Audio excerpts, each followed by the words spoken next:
ओम सभी को नमस्ते। मंत्रोच्चारण। ओम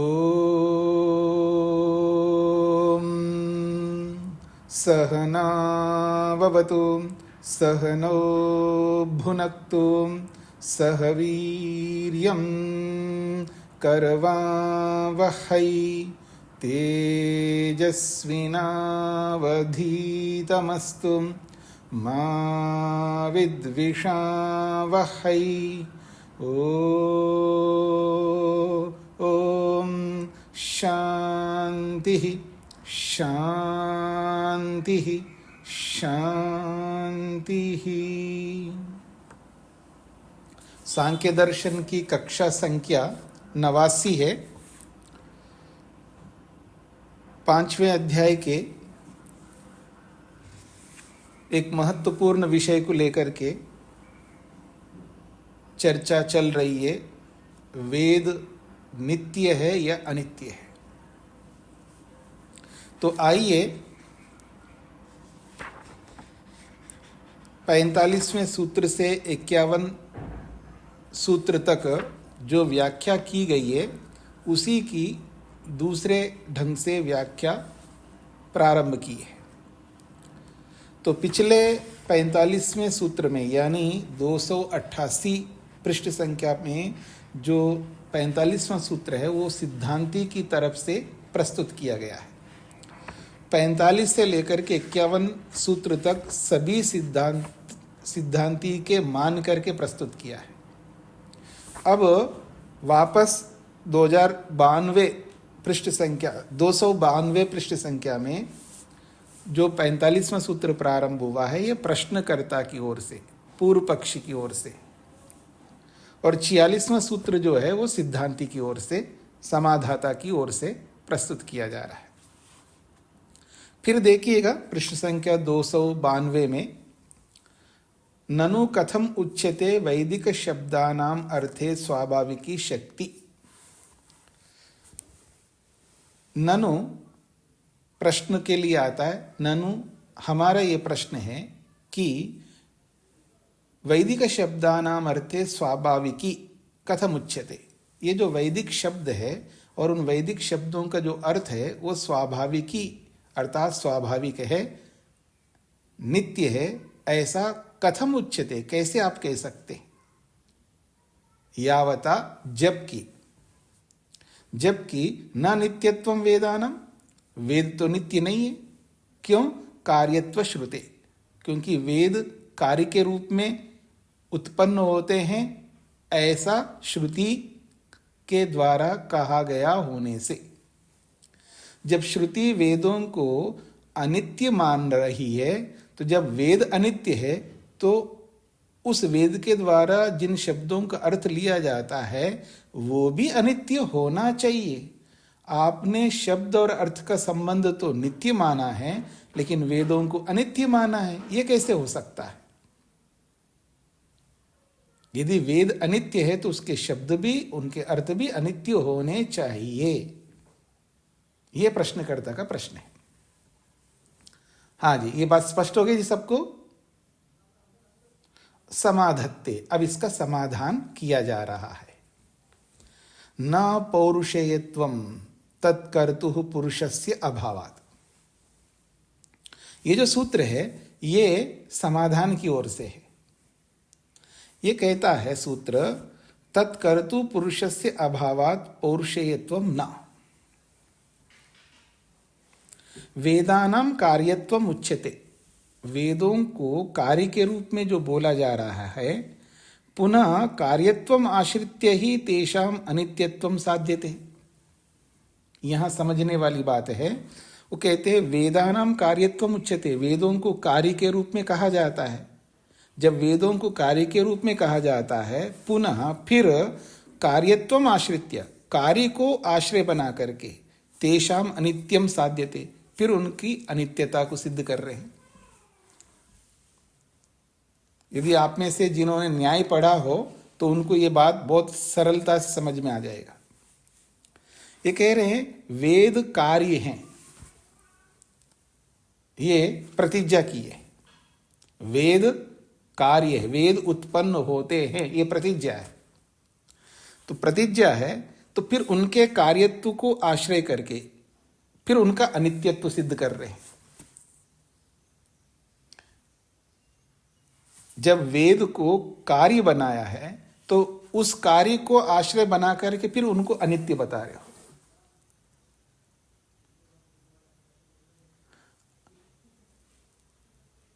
स्पष्ट हो रहा है जी क्या कहना चाह रहे हैं? क्योंकि वेद कार्य है, क्यों कार्य है? अनित्य होने से। वेद कार्य है क्यों? अनित्य होने से। तो जब कार्य है तो उस कार्य को सामने रख करके फिर आप अनित्य है ऐसा सिद्ध नहीं कर सकते। क्यों? परंतु कार्यस्य कर्ता भाव्यम, यदि वो कार्य है तो उनका कर्ता होना चाहिए। तत्कर्तु तेषां वेदानां कर्तु, उन वेदों को उत्पन्न करने वाला जो कर्ता है, जो पुरुष है, उस पुरुष का तो अभाव है यहां पर। ये सिद्धांति बताना चाह रहे। पौरुषेयत्वं पुरुषकृतत्वं कार्यत्वं नास्ति, क्योंकि पौरुषेयत्वम उसको खोला है पुरुषकृतत्वम, पुरुष के द्वारा बना हुआ ये कार्य नहीं है। ये जो वेद है ये पुरुष के द्वारा बनाया हुआ नहीं है। पुनः कार्यत्वम अवलंब्य, जब कार्यत्व को सामने रख करके नित्यत्वम वेदानम न सिद्ध, अनित्यत्वम वेदानम न सिद्ध्यति, कार्यत्व को आश्रय करके फिर वेदों को अनित्य आप सिद्ध नहीं कर सकते। यहां मात्रा छूट गई। कार्यत्वम आलंब्य अनित्यत्वम, यकार के बाद एक आ की मात्रा होना चाहिए।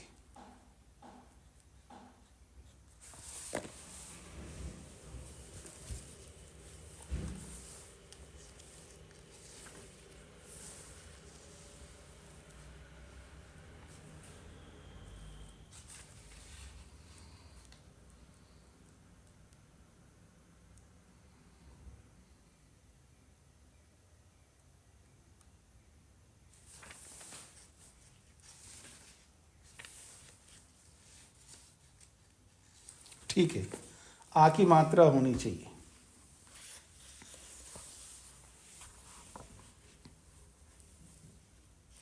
तो समाधान जो किया है, वेद 45वें सूत्र में वेदों को अनित्य बोला है। अनित्य क्यों बोला है? कार्यत्वम, कार्यत्व श्रुते, वेदों में कार्य के रूप में सुनाई देने से। अब उसका समाधान यहां पर दिया है, न पौरुषेयत्वम, ये वेद किसी पुरुष के द्वारा बनाया गया नहीं है। क्यों? अगर पुरुष के द्वारा बनाया गया है तो उस कर्ता पुरुष का अभाव है, ये कहा गया है। यानी उसको बनाने वाले पुरुष का अभाव है, ये कहना चाहते हैं। हाँ जी, ये बात जिनको भी नहीं समझ में आई वो पूछ सकते हैं। ये जो 46वां सूत्र है, इसका तात्पर्य जिनको समझ में नहीं आई हो वो पूछ सकते हैं। मोहनलाल जी। स्वामी जी नमस्ते जी। हाँ स्वामी जी, वो अभाव कैसे पुरुष का? वो तो पुरुष मौजूद है, ईश्वर जो है वो भी तो पुरुष। हाँ, आप जो कहना चाह रहे हैं, क्योंकि वो पुरुष तो उत्पन्न नहीं करता वेद, वो पुरुष वेदों को उत्पन्न नहीं करता।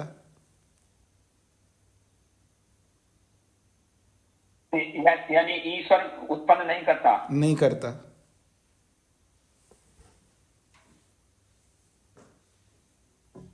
यहां पुरुष से, पुरुष जीवात्मा है या पुरुष परमात्मा, ये यहां नहीं बताया है। बस ये बोला है कि वेद नित्य नहीं है क्योंकि उनके कार्यत्व की श्रुति होने से। तो कहते हैं अगर वेद अनित्य है, वो कार्य है, तो उसको बनाने वाला कोई तो पुरुष होना चाहिए, वो पुरुष का अभाव है। ये 46वें सूत्र में स्पष्ट किया गया है। अब आगे थोड़ा पढ़ेंगे तो आपको समझ में आ जी जाएगा। स्वामी हाँ जी। स्वामी जी, यही तो समझ में नहीं आ रहा है। अभाव कैसे बता रहे हैं वो? जब अभाव है नहीं, जब ईश्वर है, पुरुष मौजूद है, तो अभाव कैसे हो सकता है? जी अब आप लोग घालमेल करोगे ना बातों को तो आपको समझ में नहीं आएगा। अब ये जो पक्ष यहां पर रखा जा रहा है, ये पक्ष वेदों को नित्य मान करके रखा जा रहा है। पहले तो अनित्य मान करके पक्ष पूरा रख दिया है। आपको सबको समझना है। जो पीछे 288 पृष्ठ संख्या से जो प्रारंभ किया गया है, वो वेद अनित्य है, सारे सूत्रों को सिद्धांति की ओर से रखा गया है। अब यहां जो रखा जा रहा है, यहां वेद अनित्य है ऐसा नहीं रखा जा रहा है, वेद नित्य है ये रखा जा रहा है। जब वेद नित्य है तो फिर उसको उत्पन्न करने वाला पुरुष कौन होगा बताइए? मोहनलाल जी आप ही बताओ। जी, उसको उत्पन्न करने वाला नित्य ही होगा, यानी नित्य ईश्वर। इधर उधर मत जाइए, इधर उधर। जब वेद नित्य है तो नित्य वेदों को कौन उत्पन्न करता है आप बताओ? जी हाँ, उन नित्य को तो कोई उत्पन्न नहीं करेगा जी। आ इसलिए गया समझ में। तो जब नित्य को कोई उत्पन्न नहीं करेगा तो ऐसा पुरुष है ही नहीं है जो नित्य वेद को उत्पन्न करने वाला हो। इसलिए समाधान कर रहे हैं, न पौरुषेयत्वम, पुरुष के द्वारा बनाया नहीं गया है वेदों को। तत्कर्तु पुरुषस्य अभावात्, उसका कर्ता पुरुष का अभाव है। ये 46वें सूत्र में बोला है। यहां तक पहुंच गए जी आप सब लोग? अब आगे भूमिका के रूप में प्रस्तुत किया जा रहा है, कुतो ही वेदानाम कर्तु। हाँ ठीक है। सरिता जी। स्वामी जी नमस्ते। ये सिद्धांति ही अनित्य साबित कर रहे हैं और सिद्धांति ही आगे फिर अब नित्य की तरफ आ रहे हैं। देखिए, दो विचारधाराएं सामने रखी जा रही है। विचारधाराएं दो हो सकती है ना व्यक्ति की।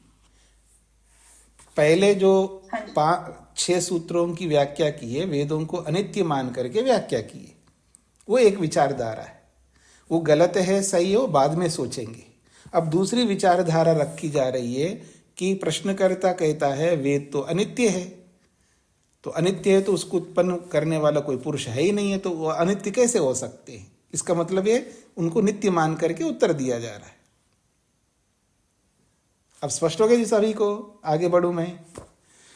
जब पुरुष का अभाव है ऐसा 46वें सूत्र में बता रहा है, तो आगे कहा जा रहा है कुतो ही वेदानाम कर्तु पुरुषस्य अभाव। आप ऐसे कैसे कह सकते हो? जैसा भी मोहनलाल जी बोल रहे थे, कुतो ही वेदानाम कर्तु पुरुषस्य अभाव, वेदों को बनाने वाले पुरुष का अभाव है ऐसा आप कैसे कह सकते हो? जबकि है ना पुरुष। ये प्रश्नकर्ता की ओर से है 47वां सूत्र। 47वां सूत्र जो है ये प्रश्नकर्ता की ओर से है। तो उत्तर देता है प्रश्नकर्ता, आपने कहा पुरुष का अभाव है, पुरुष तो है। तो जब पुरुष है, ये केवल कुतो ही वेदानाम कर्तुः पुरुषस्य अभावा, ये जो भूमिका है ये प्रश्नकर्ता की ओर से। 47वां सूत्र उसके आधार पर है। तो इसी सूत्र में उत्तर भी है और प्रश्न भी है और उत्तर भी है। ये जो सूत्र है न मुक्ता मुक्तयो अयोग्यत्वाद, इसमें प्रश्न भी है और उत्तर भी है। प्रश्न तो अलग से दिया है, तो इसमें है ही नहीं है। अगर इसमें प्रश्न नहीं है तो प्रश्न अलग से दिया है, तो वो तो भाष्यकार का होना चाहिए, सूत्रकार का नहीं होना चाहिए। ऐसा आपके मन में आ सकता है। जब सूत्र की भूमिका बनाता है ना, वो भूमिका सूत्रकार की होती है। यानी सूत्रकार क्या भूमिका को सामने रख करके फिर आगे उत्तर देता है, तो उसी उत्तर वाले सूत्र में भी प्रश्न भी रहता है। ये आप सबको समझना है।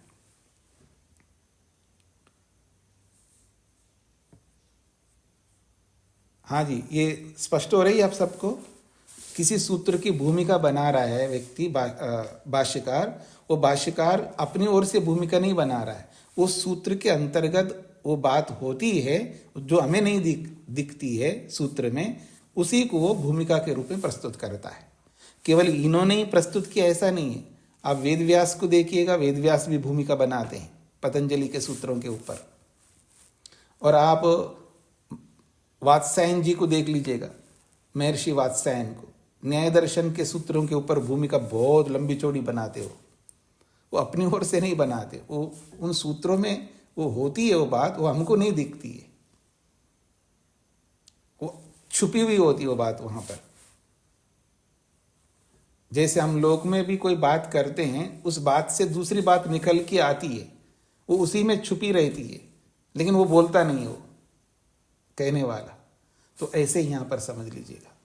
तो यहाँ जब 46वें सूत्र में ये बोला है कि पुरुष का तो अभाव है, तो अभाव है तो प्रश्नकर्ता कहता है कुतः कुतः ई वेदानाम कर्तु पुरुषस्य अभाव। आप ये कैसे कह सकते हो कि वेदों का जो कर्ता पुरुष है उसका अभाव है? पुरुष तो होता ही है। कितने आत्मा हैं, कितने मनुष्य हैं जी? मुक्तात्मा भी है और बद्धात्मा भी है, किसी ने बनाया होगा ये मान करके उसने प्रश्न रखा। अब उसका समाधान दे रहे ना, जिन पुरुषों की बात आप कर रहे हो वो पुरुष वेदों को नहीं बना सकते। जिन पुरुषों की बात आप कह रहे हो वो पुरुष वेदों को उत्पन्न नहीं कर सकते, वेदों को नहीं बना सकते, ये इसका तात्पर्य है ना। तो वो पुरुष कौन हो सकते हैं जी? दो प्रकार के पुरुष होते हैं, एक मुक्त पुरुष होता है और एक बद्ध पुरुष होता है। तो मुक्त अमुक्तयो अयोग्यत्वात्,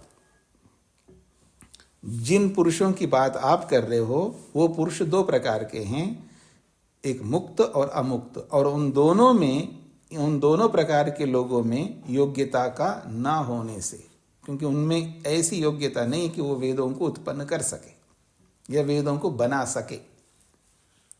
वेदानां कर्ता मुक्त अमुक्तयो कश्चन अपि न भवितुम अर्हति। मुक्तामुक्तयो का अर्थ स्पष्ट कर रहे हैं। वेदानां कर्ता, वेदों को बनाने वाला, वेदों को उत्पन्न करने वाला, मुक्त हो या अमुक्त हो, दोनों में से कश्चन अपि, दोनों में से कोई भी एक न भवितुम अर्हति, नहीं हो सकता। क्यों नहीं हो सकता है जी? तो कहते अयोग्यत्वात् तयोः योग्यत्व अभावात्, उन दोनों में ऐसी योग्यता हो ही नहीं सकती, उनमें योग्यता का अभाव होने से। मुक्तस्य ऐश्वर्यम जगद व्यापार वर्जम भवति। मुक्त का जो ऐश्वर्य है, यानी मुक्त व्यक्ति की जो योग्यता है, बहुत बड़ी योग्यताएं होती है मुक्ति की। वो जहाँ चाहे वहाँ जा सकता है, जो देखना चाहे वो देख सकता है, सृष्टि के अंदर कहीं भी जाना चाहे जा सकता है। वो आपके अंदर घुस करके आप क्या सोचते हैं अपने मन में उसको भी जान सकता है।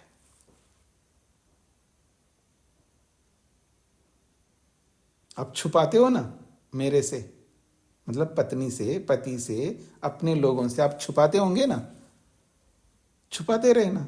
लेकिन मुक्तात्मा आपके मन के अंदर प्रविष्ट होकर के आप क्या विचारते हैं किसी के बारे में सब जानता है, लेकिन वो आपको रोक नहीं सकता और जाकर के आपकी पत्नी को नहीं बता सकता, देखो ये ऐसे आपके बारे में सोच रहा है, ठीक है जी, या मैं आपके बारे में क्या सोच रहा हूं, मेरे मन के अंदर घुस करके आपके विषय में मैंने जो सोच रखा है वो जाकर के मधु जी देखो आपके लिए स्वामी जी ऐसा सोच रहे हैं, शकुंतला जी आपके लिए ऐसा सोच रहे हैं, वो नहीं बता सकता। क्यों? जगत व्यापार वर्जम, उसका जो भी ऐश्वर्य है, उसके अंदर जो भी हुनर है, जो भी योग्यताएं आती है मुक्तात्मा के, उन योग्यताओं को जगत में, संसार में आकर के उसका व्यापार करना, उसका हम लोगों की तरह चाल चलन करना वर्जम, उसके लिए वर्ज है, ऐसा नहीं कर सकता वो। इसलिए वो कहीं भी जाए, कहीं भी आए, कुछ भी करे,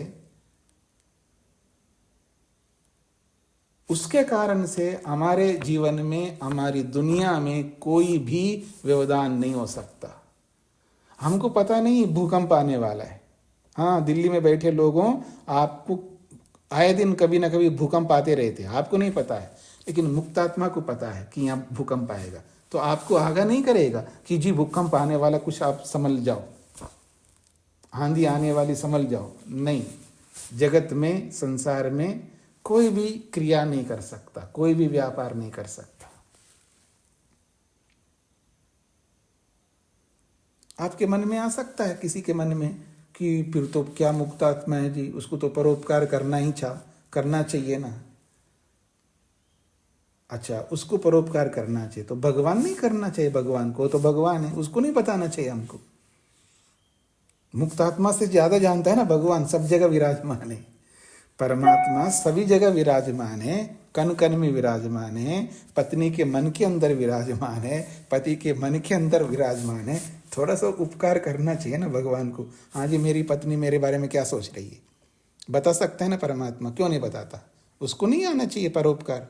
जब उसको नहीं आता परोपकार करने का, तो मुक्तात्मा को क्यों आएगा?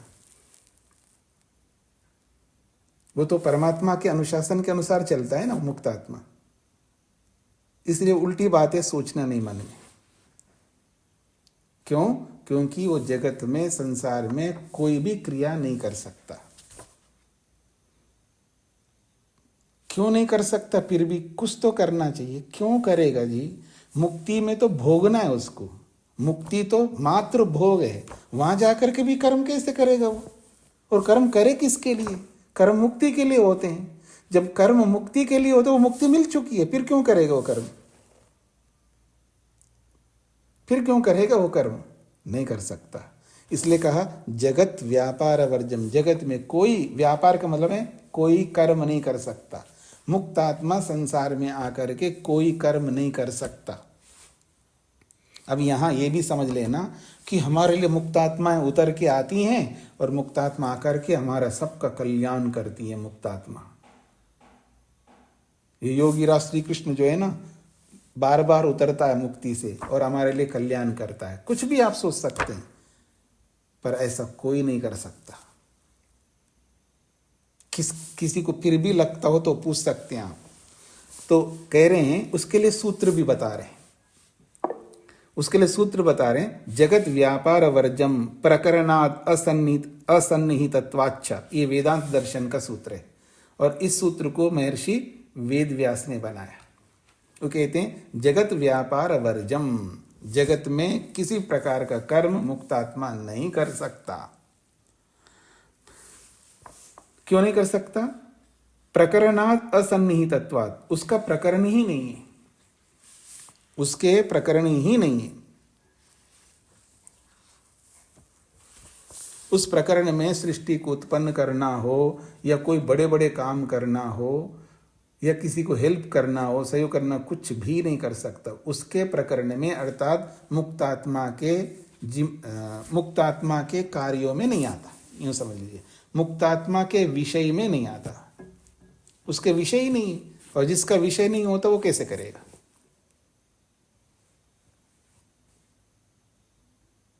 जैसे कोई बहुत गलत कर्म कर रहा है, मतलब बहुत गलत कर रहा है कोई व्यक्ति, आप जाकर के उसको दंड दे सकते हैं जो आपके विषय नहीं है। आप पुलिस को सूचित कर सकते हैं या कुछ भी ऐसा कर सकते, लेकिन आप दंड नहीं दे सकते, आपका विषय नहीं है। आप दंड देना है तो अपने बेटे को दे दो, और वो भी बेटा कौन? जिसकी शादी नहीं हुई। हाँ, ये याद रखना, जिसकी शादी नहीं हुई है उसको आप दंड दे सकते, और जिसकी शादी हो गई हो उसको आप कुछ नहीं कर सकते, क्योंकि आपके अधिकार में नहीं। ये सब आपको समझना होगा, और जिस दिन समझ में आ जाएगा ना, सुकून मिलेगा आपको, सुकून। नहीं तो बहुत दुख मिलता है आपको। उनके पीछे लगे रहते हो ना, बेटा ये कर, वो कर, ये कर।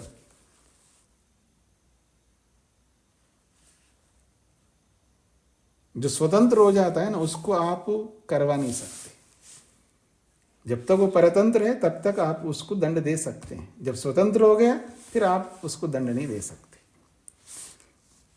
तो इसलिए महर्षि वेदव्यास जी भी कहते हैं कि मुक्त आत्मा संसार में कोई भी कर्म नहीं कर सकता, क्योंकि उसका विषय नहीं है। उसका विषय है केवल भोगने का।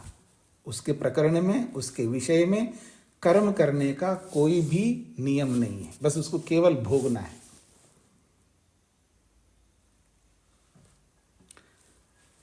हाँ जी, महादेव जी को क्या कहना है जी? प्रणाम स्वामी जी। जी स्वामी जी, वो जो मुक्तात्मा का तो विषय नहीं है जी जिसको आश्रय बोलते हैं, और भोगना, भोगना तो कोई अच्छा भोगना क्या बुरा भोगना उनका। और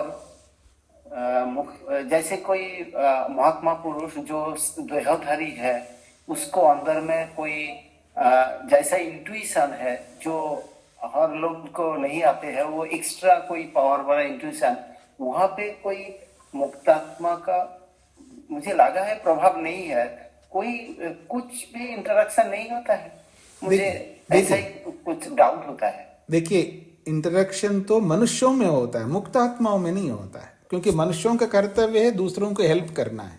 अगर मेरे में कोई क्वालिटी है, कोई विशेषता है, मैं थोड़ा भांप लेता हूँ कि आगे ऐसा हो सकता है, इन फ्यूचर में कुछ भी हो सकता, अगर मेरे को इंट्यूशन मिलता है तो मेरा कर्तव्य है कि मेरे को जाकर के हेल्प करना, सहयोग करना, जो करना।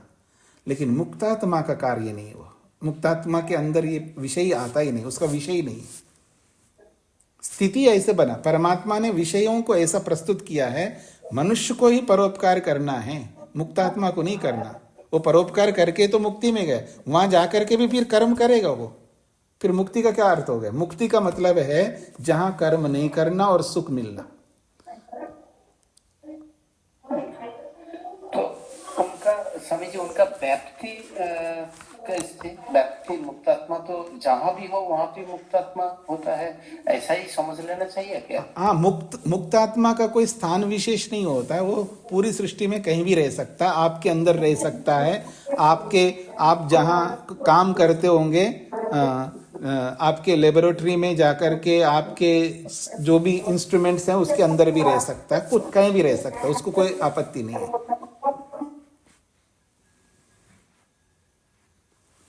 जी, आगे बढ़ता हूं मैं। तो कहा जा रहा है तथा प्रयोजन अभावश्च, और उसका कोई प्रयोजन भी नहीं रहता है, परोपकार करने का कोई प्रयोजन ही नहीं रहता है। अमुक्तस्य अल्पज्यत्वात्, और जो मुक्ति ही नहीं है वो तो अल्पज्य है, वो तो कुछ कर ही नहीं सकता। या ही खलु श्रुतिर्दर्शिता वेदानां कार्यत्वं साधयितुं तत्र तु वेदानां जायमानत्व मुक्तम न ही कार्यत्वम। अब समझ लीजिएगा क्या कहना चाहते हैं। या ही खलु श्रुतिर्दर्शिता, जो आपने श्रुति को दिखाया है 45वें सूत्र में, तस्माद् यज्जा सर्वोत ऋचा सामान्य जज्जिरे, ये जो श्रुति आपने दिखाई, या खलु श्रुति ही दर्शिता। श्रुति स्त्रीलिंग में है, इसलिए शब्द भी सारे स्त्रीलिंग है। या स्त्रीलिंग में है, श्रुति ही स्त्रीलिंग में है, दर्शिता स्त्रीलिंग में है। तो या दर्शिता श्रुति, जो श्रुति आपने दिखाई है। कौन सी श्रुति दिखाई है आपने? वेदानाम कार्यत्वम, वेदों के कार्य के रूप में, साधयितुम सिद्ध करने के लिए, वेदों को कार्य के रूप में सिद्ध करने के लिए जिस श्रुति को आपने दिखाया है, वो श्रुति कार्य को बताने के लिए नहीं आया है। वो श्रुति ये नहीं कह रही है कि वेद उत्पन्न होते हैं। तत्र तो, वहां पर तो वो श्रुति तो वेदानाम जायमानत्व मुक्तम, वेद प्रकट होते हैं ऐसा कहा है। जज्जिरे का अर्थ है वेद प्रकट होते हैं। अजायता का मतलब है वेद प्रकट होते हैं। प्रकट होना अलग बात है, उत्पन्न होना अलग बात है। तो इसलिए कहे तत्र तो वेदानां जायमानत्व मुक्तम, वहां उस श्रुति में तो वेद प्रकट होते हैं। जायमानत्व का मतलब प्रकट होते हैं, अभिव्यक्त होते हैं, ऐसा वहां पर कहा है। न ही कार्यत्व, न ही वेद में, उस मंत्र में उनको कार्य के रूप में नहीं बताया है। जायमानत्वम प्रादुर्भावः, जायमानत्वम का अर्थ है प्रादुर्भावः, यानी प्रकट होना जायमानत्व होता है। और जायमानम शब्द में मूल धातु है जनी प्रादुर्भावे, जनी धातु से ही जायमान शब्द उत्पन्न होता है, और प्रादुर्भाव का मतलब होता है प्रकट होना। तो जनि प्रादुर्भावे ये अष्टाध्यायी की धातु है। मतलब जायमान शब्द, अजायता शब्द में, जज्जिरे शब्द में ये जो क्रियापद है ना, जज्जिरे एक क्रियापद आया है और अजायता एक क्रियापद आया है। इन क्रियापदों में जो मूल धातु है वो जनि प्रादुर्भावे ऐसी धातु है और ये दिवादी गण की धातु है। अर्थात व्याकरण में बहुत सारे विभाग हैं। एक विभाग है दिवादी गण, अर्थात दिवादी के नाम से एक बहुत बड़ा समुदाय है धातुओं की, उसमें जनि प्रादुर्भावे ये धातु पड़ी है। और इसका अर्थ होता है प्रादुर्भूता वेदाः, वेद प्रकट हुए हैं, ऐसा इनका अर्थ होता है। तस्मात् यज्ञात् सर्वभूत ऋचा सामानी, उस यज्ञ रूपी परमात्मा से, सर्वभूत परमात्मा से ऋग्वेद और सामानी सामवेद जज्जिरे प्रादुर्भूत हुए, ऐसा अर्थ होता है। उत्पन्न हुए ऐसा अर्थ नहीं होता है।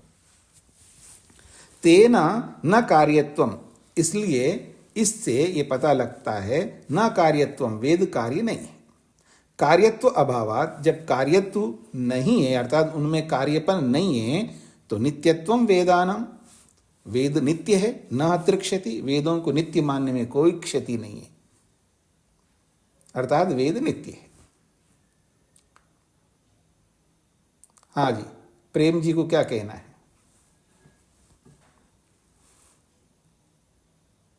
नमस्ते जी। जी, ऐसे भी कहते हैं कि जीव साधन के कोई कार्य नहीं कर सकता।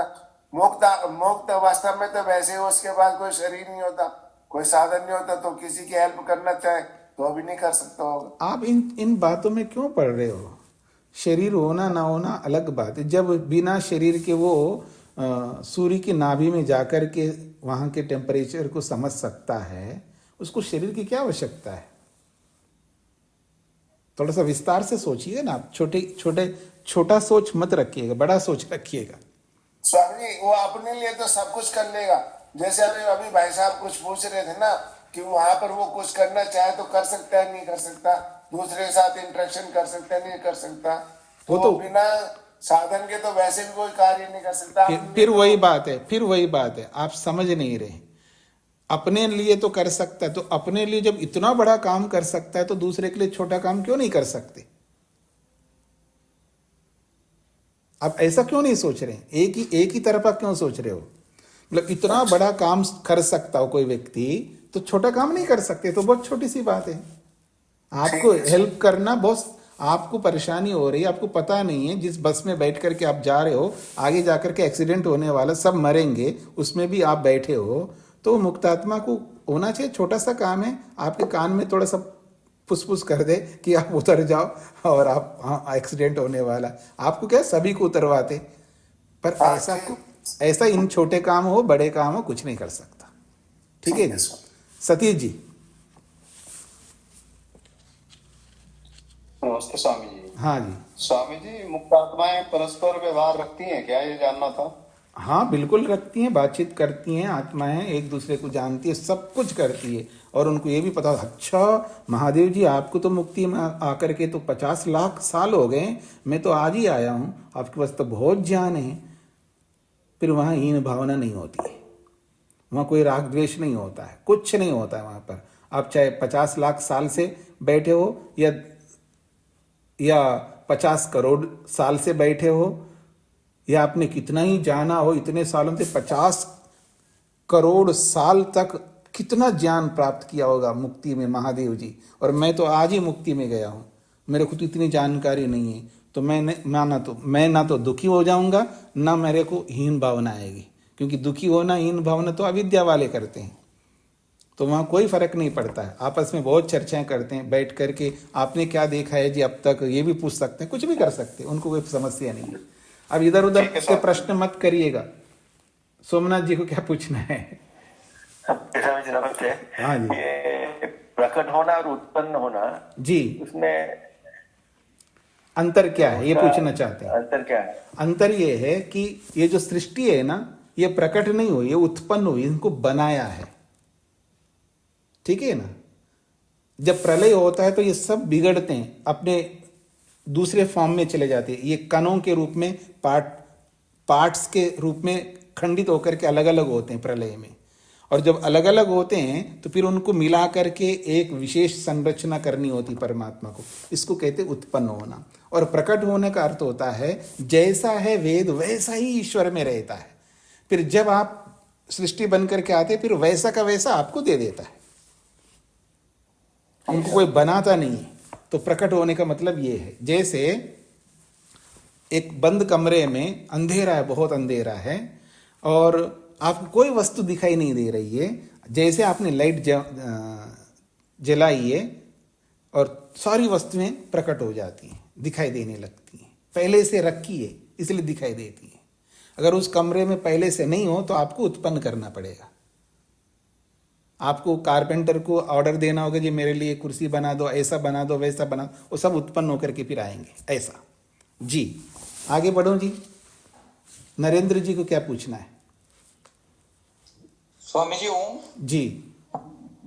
स्वामी जी, जैसा अभी आपने बताया जीवात्मा को, ये मुक्त जीवात्मा को इस पर प्रश्न नहीं करना आपको। अभी जो पढ़ा उसके ऊपर कुछ प्रश्न करिए। अब ऐसा करते जाएंगे तो फिर मेरा आगे क्लास नहीं चलेगा। मेरे को क्या है, मैं तो बताता जाऊंगा, आप जो जो प्रश्न करेंगे फिर क्लास नहीं हो पाएगी। क्लास अभी जो पढ़ा उसमें कोई प्रश्न हो तो पूछना है। श्वेता जी, श्वेता जी। नमस्ते स्वामी जी। जी। स्वामी जी, प्रकट होना का अर्थ है कि वो पहले ही थे, नहीं? जी। तो पहले ही थे माने नित्य ही है। हाँ जी, नित्य, ये नित्य ही है, ऐसे ही प्रस्तुत कर रहे हैं ना, वेद नित्य है। इसलिए कहना कार्यत्व अभावात नित्यत्वम वेदानाम न अत्र क्षति ही। तो पहले क्यों अनित्य कहा स्वामी जी? थोड़ा कॉन्फ्लिक्टिंग समझ आता, मतलब नहीं, वो एक पक्ष है, उनको अनित्य माना है, वो एक अलग पक्ष है, उसके बारे में बाद में सोचेंगे। पर वो एक पक्ष रखा है कि सारे सूत्रों की व्याख्या अनित्य के रूप में की है। न वो कोई प्रश्न करता है न उत्तर करता, सब उत्तरकर्ता की ओर से सामान्य सिद्धांत के रूप में प्रस्तुत किया कि वेद अनित्य है। अब दूसरा प्रसंग चला है कि वेद अनित्य है ऐसा हम सुनते हैं, ये प्रश्नकर्ता ने बोला है, और उत्तरकर्ता ने कहा कि ऐसा कोई नहीं है, वेद तो नित्य है। ये प्रस्तुतिकरण चल रहा है। आगे बढ़ते हैं जी 48वें सूत्र पर। पुनः पूर्व पक्षत्वेन उच्यते। अब दोबारा पूर्व पक्ष के रूप में कहा जा रहा है क्या? न अपौरुषेयत्वात् नित्यत्वम अंकुरादिवत। प्रश्नकर्ता कह रहा है 48वें सूत्र के बारे में, सूत्र के माध्यम से, न अपौरुषेयत्वात् नित्यत्वम अंकुरादिवत। वेद अपौरुषेय होने से वो नित्य नहीं हो सकते। वेद अपौरुषेय होने से वो नित्य नहीं हो सकते, अंकुरादि के समान। कहता है वेदानाम अपौरुषेयत्वम भवतु, वेदानाम अपौरुषेयत्वम भवतु। ठीक है, मान लेते हैं कि वेद जो है अपौरुषेय, अर्थात पुरुष ने नहीं बनाया या पुरुष ने प्रकट नहीं किया, परमात्मा ने प्रकट किया है। जायमानत्वं तु तत्र श्रुतौ प्रतिपाद्यते। पर उनका जायमानत्व को लेकर के तो श्रुति प्रतिपादित करती ही है। तेना अपौरुषेयत्वाद् हेतोः एव तेषां नित्यत्वं न भवति। प्रश्नकर्ता कहता है जब श्रुति जायमानत्व को लेकर के तो कह ही रही है, उससे ये पता लगता है कि अपौरुषेयत्वात्, वेद अपौरुषेय होने का इस हेतु से उनका नित्यत्व नहीं मानना चाहिए, ऐसा प्रश्नकर्ता बोल रहा है। हाँ जी, यहां तक आपको सब कुछ स्पष्ट हो रहा है जी? वेद नित्य है ऐसा पीछे बोला है, तो प्रश्नकर्ता अपनी ओर से अपौरुषेय होने के कारण से वो नित्य है ऐसा सिद्धांती कहना चाहता होगा, ऐसा मान करके ये सूत्र प्रस्तुत कर रहा है। अपने ही मन से संबंध बिठा करके वो इस बात को प्रस्तुत कर रहा है। यानी सिद्धांती ये मानता हो कि वेद नित्य है क्योंकि अपौरुषेय है, ऐसा सिद्धांती मानता होगा, मान करके वो खंडन कर रहा है 48वें सूत्र में। इसलिए वो कह रहा है कि तेना अपौरुषेयत्वात्, अपौरुषेय वेद होने से इस हेतु को लेकर के तेषाम नित्यत्वम, उनका नित्यत्व न भवति, नहीं हो सकता। जायमानत्व धर्मत्वात्, जायमानत्व धर्मवत्वात्, जायमानत्व रूपी धर्म के कारण से। उदाहरण दिया अंकुरादिवत, अंकुर आदि के समान। यथा अंकुर शाखा पत्र पुष्प फलानि संति अपौरुषेयानि, जैसे अंकुर हो, शाखाएं हो, पत्र हो, पुष्प हो, फल हो, ये सब के सब अपौरुषेय हैं, अर्थात परमात्मा ने ही इनको प्रकट किया है, उत्पन्न किया है। परंतु जायमानत्वात् न नित्यानि, फिर भी ये जायमान है, ये भी प्रकट होते हैं, ये भी अभिव्यक्त होते हैं, फिर भी ये नित्य नहीं है।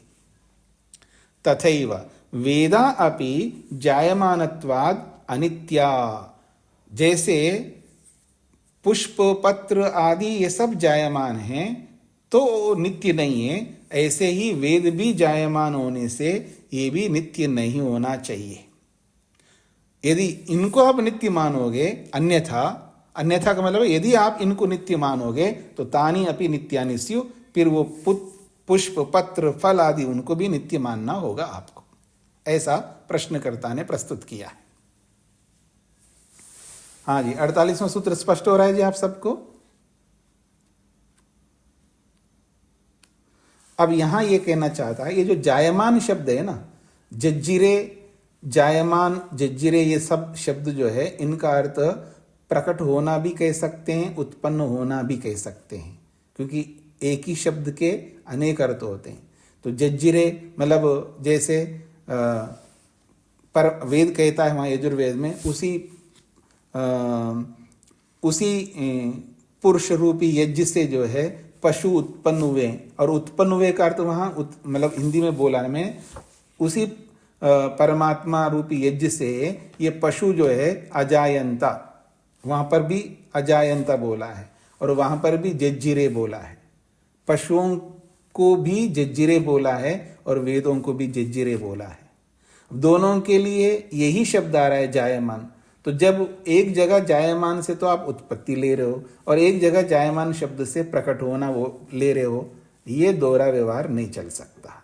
यदि, क्योंकि जायमान शब्द दोनों के लिए बराबर आया है, पशु पक्षी आदियों के लिए भी जायमान शब्द बोला है वहां पर वेद में, और वेदों के लिए भी जायमान बोला है। और ये जायमान दोनों के लिए बराबर होने के कारण से, जैसे पशु पक्षी आदि या ये अंकुर शाखा पत्र पुष्प आदि है, ये अनित्य मानते हो आप, ऐसे वेदों को भी अनित्य मानो, क्योंकि दोनों के लिए जायमान बराबर आया है वेद में। ये इसका तात्पर्य है। यदि आप ये कहते हो कि नहीं, वेद तो जायमान का अर्थ वेद तो प्रकट हुए ही ऐसा लेना है, तो तानी अपि नित्यानि स्यु, फिर पत्र पुष्प आदि ये भी जायमान है, उनको भी नित्य मानो। यदि उनको नित्य नहीं मानते हो तो वेद को भी नित्य नहीं मानना चाहिए। ये प्रश्नकर्ता का तात्पर्य है। हाँ जी, अब बोलिए, अब स्पष्ट हो गए सभी को। अब इसका समाधान दिया जा रहा है 49वें सूत्र से। दृष्टांत असिध्या समादत्ते, यहां अकार छूट गए जी। दृष्टांत, ता के बाद आ की मात्रा होनी चाहिए। दृष्टांत असिध्या समादत्ते,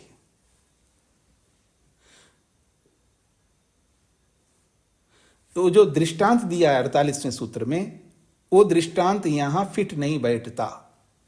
दृष्टांत की असिद्धि को ध्यान में रख करके समाधान दिया जा रहा है। कहते हैं तेषामपि तद्योगे दृष्ट बाधादि प्रसक्ति ही। तेषाम तद्योगे अपि अंकुरादीनाम अपौरुषेयत्व योगे अपि, अंकुरादि जो भी पीछे बताए हैं ये सब के सब अपौरुषेय होने पर भी, अर्थात ये सब परमात्मा के द्वारा आने के कारण से भी न नित्यत्व, वो नित्य नहीं हो सकते। अंकुर हो, चाहे पुष्प हो, पत्र हो, फल हो, फूल हो, कोई भी, ये सब अपौरुषेय है, अर्थात इन सबको पुरुष ने नहीं बनाया। फिर भी न नित्यत्वम, उनको नित्य नहीं कह सकते। अब ये न नित्यत्वम कहां से लाए? यहां तो सूत्र में तो न नित्यत्वम है ही नहीं है, तो कह रहे हैं न नित्यत्वम पूर्व सूत्र तो अनुवर्तते, पूर्व सूत्र से न नित्यत्वम को अनुवृत्ति ला करके इसमें जोड़ लेना चाहिए, ये कहना चाह रहे हैं। कुतो अंकुरादि नाम न नित्यत्वम, प्रश्नकर्ता पूछ रहा है अंकुरादि को नित्य क्यों नहीं मानना चाहिए? तो उत्तर दे रहे हैं उच्यते दृष्टवादादि प्रसक्ति। अंकुर शाखा पत्र पुष्प फलानि क्रमशो नष्टानि दृश्यन्ते इति।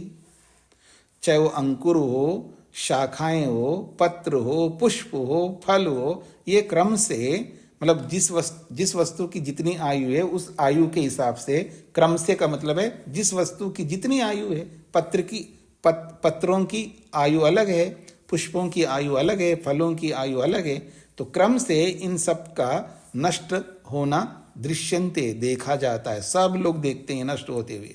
तो जो नष्ट होते हुए देख रहे हैं उनको नित्य कैसे मानेंगे? तो दृष्टस्य बाधनम प्रसज्यते, जो प्रत्यक्ष दिखाई दे रहा है उसका खंडन हो जाएगा यदि इन सबको भी नित्य मानेंगे तो। अथच पुनः पुनः बीजात्, अथच पुनः पुनः बीजात् प्ररोक्ष्यन्ति इति अनुमान हानि प्रसज्यते। और अनुमान भी ये होता है पुनः पुनः, बार बार, बीजात्, बीज से, प्ररोक्ष्यन्ति, दोबारा अंकुरित होंगे, इति अनुमान हानि प्रसज्यते। इस जो हम अनुमान करते हैं ना, बीज को देख करके अंकुरित होगा, बीज को देख करके अंकुरित होगा, ऐसा अनुमान करते हो ना, उस अनुमान की भी हानि होने का प्रसंग आ जाएगा। अनुमान प्रमाण की भी हानि हो रही है, और जो प्रत्यक्ष हम देखते हैं ये सब नष्ट होते हैं, उसकी भी हानि हो जाएगी, उसका भी खंडन हो रहा है और अनुमान का भी खंडन हो रहा है। अनुमान स्पष्ट हो रहा है जी।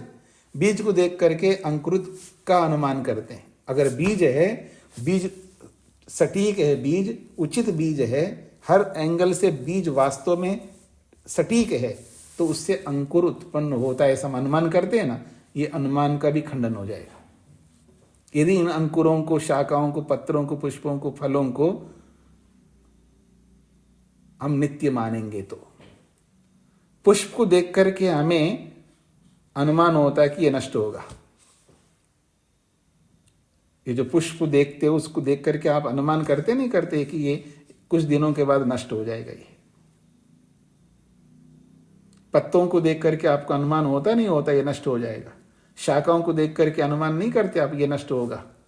ये जो हम अनुमान भी करते हैं ये अनुमान भी खंडित हो जाएगा यदि इन सबको नित्य मानेंगे। तो ये कहना चाह रहे हैं तस्माद, इसीलिए अंकुरादि दृष्टांत असिद्ध्या, अंकुरादि के जो दृष्टांत देकर के हमारा खंडन कर रहे हो थे आप, तो इन अंकुरादि दृष्टांतों की भी असिद्धि होने से वेदानाम नित्यत्व निराकरणम न युज्यते।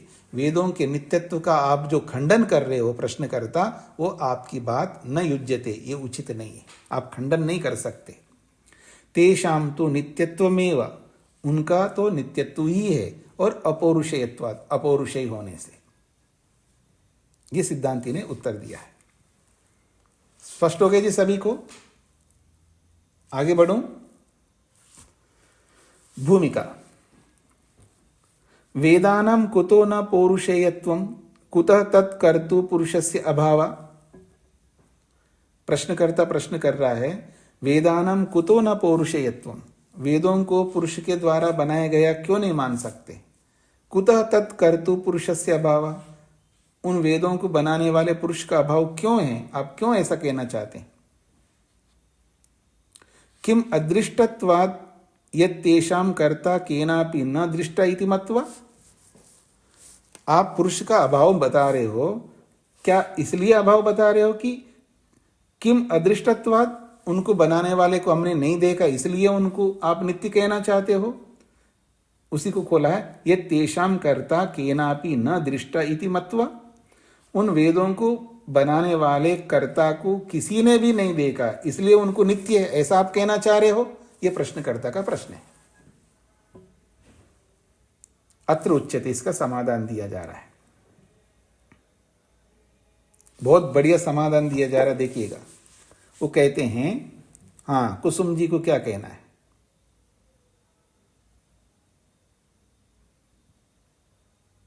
इतना समय लगता है जी आपको पूछने में, आपने हाथ खड़ा किया है तो। अत्र उच्यते, इसका समाधान दिया जा रहा है। क्या है समाधान? यस्मिन् अदृष्टे अपि कृतबुद्धि उपजायते तत्पौरुषेय। कहते हैं यस्मिन् अदृष्टे अपि, जिसको ना देखो तो भी उसको देखते ही कृतबुद्धि उपजायते, इसको किसी मनुष्य ने बनाया ऐसा ज्ञान होता है, ऐसी बुद्धि उत्पन्न होती है। तो उस वस्तु को बनाते हुए हमने देखा नहीं देखा तो भी तत्पौरुषेयम, वो किसी पुरुष ने ही बनाया ऐसा समझ में आता है। इसलिए वेदों को देख करके ये नहीं समझ में आएगा कि इन वेदों को किसी मनुष्य ने बनाया है। यस्मिन् खलु अदृष्टे अपि वस्तुनः कृतबुद्धि पुरुष कृतत्व बुद्धि निश्चिता भवति। यस्मिन् खलु अदृष्टे अपि, जिस वस्तु को न देखने पर भी, अर्थात उत्पन्न होते हुए न देखने पर भी, वस्तुनि कृतबुद्धि, उस वस्तु के विषय में कृतबुद्धि उत्पन्न होती है। अर्थात कृतबुद्धि का मतलब है पुरुष कृतत्व बुद्धि निश्चिता भवति, इसको किसी पुरुष ने उत्पन्न किया है ऐसी बुद्धि निश्चित हो जाती है। अर्थात इसको निश्चित रूप से किसी मनुष्य ने बनाया। तो तत्पौरुषेयम, तत्पुरुषकृतम विज्ञेयम, उसको मनुष्य ने बनाया है ऐसा अनायास समझ लेना चाहिए। न तथा वेदा, वेद ऐसे नहीं। वेदों को देखने से, देखने का मतलब है केवल संगीता को ऐसे पुस्तक के रूप में देखने से नहीं, वेदों को देखने का मतलब है वेदों को पढ़ करके, विधिवत पढ़ करके देखने से पता लगता है कि ये वेद को तो किसी मनुष्य ने नहीं बनाया। ते तु प्रादुर्भूता संतः ज्ञान दृष्टिया नित्या संति। ते तु प्रादुर्भूता संता, वो प्रकट होते हुए, संता का मतलब होते हुए, ते प्रादुर्भूता संता, वो चारों वेद प्रकट होते हुए ज्ञान दृष्टिया, ज्ञान की दृष्टि से वो सदा रहेंगे, क्योंकि वो नित्य है, ये कहना चाहते हैं। अब ये जो 50वां सूत्र है और पीछे भी 50वें सूत्र है, दोनों का अर्थ सेम दिखाई दे रहा है, लेकिन यह प्रसंग के अनुसार प्रश्नकर्ता की भूमिका है और ये उत्तरकर्ता की ओर से। और पीछे जो 50वां सूत्र है वहां कोई प्रश्नकर्ता ने प्रश्न नहीं किया है, वो सब उत्तरकर्ता की ओर से बताते हुए उस सूत्र का प्रतिपादन किया, ऐसा समझ लीजिएगा। तस्मात्, अंतिम बात को लेकर के बोल रहे हैं, तस्मात् इसीलिए, निज शक्ति अभिव्यक्ते है स्वतः प्रामाण्यम।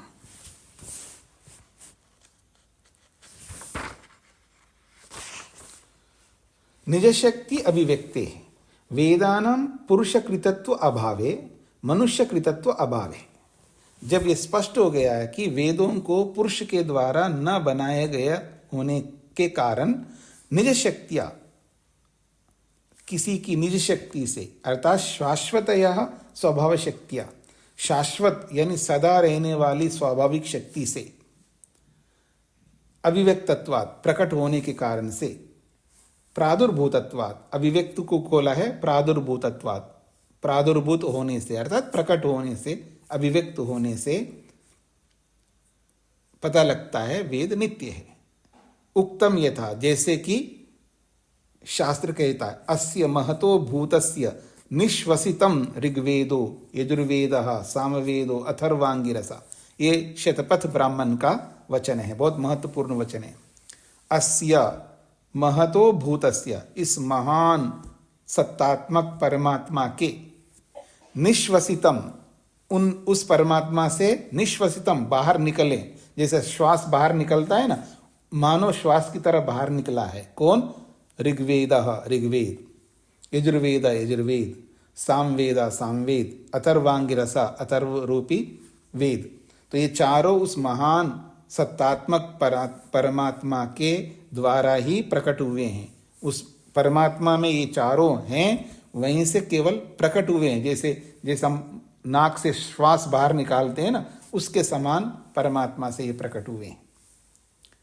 स्वतः प्रामाण्य, इसलिए वो स्वतः प्रामाण्य है, स्वतः प्रमाणत्व को रखते हैं। उनको सिद्ध करने के लिए किसी और प्रमाण की आवश्यकता नहीं है। जो भी वस्तु नित्य होती है उसको सिद्ध करने की आवश्यकता नहीं होती है। ये 51 सूत्र पूरा हो गया। तो ये जो 51 और 50वां सूत्र है, आपाततः देखोगे आप पीछे 50 और 51 सेम जैसा ही, एक जैसा ही है। बस अंतर ये है, यहाँ प्रश्नकर्ता की ओर से प्रश्न करने पर उसका समाधान है, वहाँ कोई प्रश्नकर्ता नहीं है, वहाँ अनित्य के रूप में समाधान है। जी नरेंद्र जी। स्वामी जी जी जो तीसरी पंक्ति में है, स्वाभाविकी ज्ञान बल क्रिया छे। अच्छा, एक बच रह गए क्या? एक मिनट। हाँ जी, हाँ जी, हाँ जी। तो कहते हैं ये श्वेताश्वतर उपनिषद का है, स्वाभाविकी ज्ञान बल क्रिया च। ये जो वेद है स्वाभाविक है, पहले से विराजमान है, और उसका जो ज्ञान है वो भी पहले से विराजमान है, और जो सामर्थ्य परमात्मा में वो भी पहले से विराजमान है, और परमात्मा की जो क्रिया है वो भी स्वाभाविक है, वो हमेशा वैसी क्रिया करता है। तो स्वाभाविकी ज्ञान बल क्रिया, यानी ज्ञान भी परमात्मा का, बल भी परमात्मा का, और उसके कर्म भी, ये सब स्वाभाविक है। ये इसका तात्पर्य है। तेज नारायण जी। जी स्वामी जी। ये तीसरी पंक्ति में यजुर्वेदा सामवेदो अथर्वा अंगिरसा, ये अंगिरसा क्या? अथर्ववेद का नाम है अथर्व अंगिरसा, उसको अथर्व अंगिरस कहते हैं। अंगिरस ऋषि के द्वारा जो जाना जाता है, ऐसा अथर्ववेद अथर्वांगिरस कहलाता है। जी धन्यवाद। जी जी। वर्मा जी।